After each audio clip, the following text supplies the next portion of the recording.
A very good morning সকলকে। এক cup চা দিয়ে আজকে সকালটা শুরু করছি।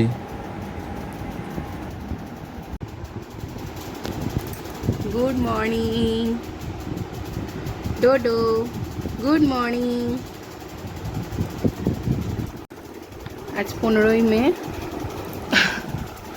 কোথায় চলে যাচ্ছে দৌড়ে দৌড়ে?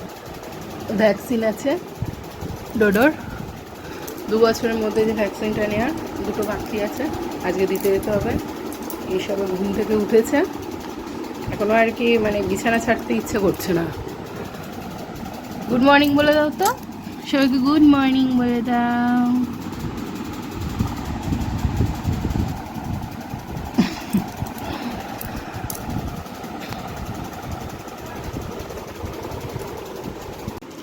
এই বিছানাটা তাড়াতাড়ি গুছিয়ে নিলাম, সব কিছু আজকে একটু ফাস্ট করতে হচ্ছে, যেহেতু মানে সকালে ব্রেকফাস্টটা বাবুকে তাড়াতাড়ি করিয়ে নেবো, যে লাঞ্চটাও করিয়ে নিয়েই যাব ভাবছি, কারণ এসে হয়তো কান্নাকাটি করবে, ব্যথা যন্ত্রণায় খেতে চাইবে না।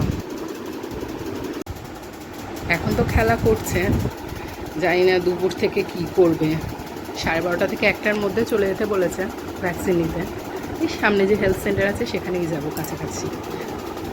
শাশুড়ি মা, আমি আর আমাদের সোনা। এই যে ছেলের ভাত রেডি, একটু পরে খাইয়ে চান করিয়ে তারপর নিয়ে যাব ভ্যাকসিন দেওয়াতে। বাবু, এই হেলথ সেন্টারে এসেছি, সামনে কাছাকাছি ভ্যাকসিনটা দিতে বাবু। আর এদিকে অফিস থেকে ফিরে 1 গ্লাস গ্লুকন-ডির জল খেলাম ঠান্ডা ঠান্ডা। তারপর ইভিনিং স্ন্যাক্স রেডি হয়ে গেল, তরমুজ, আলু, ডিম দিয়ে ফ্রাই করে ম্যাগি। এটা আমার খেতে খুব দারুণ লাগে। আর অফিস থেকে ফেরার সময় আমি আমারই কেক শপ থেকে প্যাটিস স্যান্ডউইচ নিয়ে এসেছিলাম।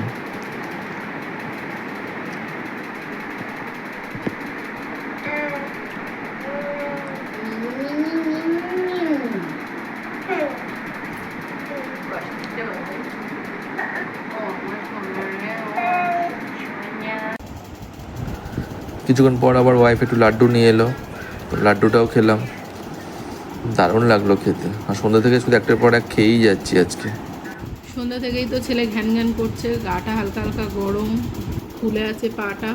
তাই টেম্পারেচারটা চেক করলাম, দেখছি 99.4, মানে হাঁটতে টাটতে চাইছে না খুব একটা। তো রাতের বেলা গরম গরম মাছের ঝোল ভাত দিয়ে ডিনারটা কমপ্লিট করছি, আর ভিডিওটাও এখানে শেষ করছি। সবাই ভালো থাকবেন, গুড নাইট।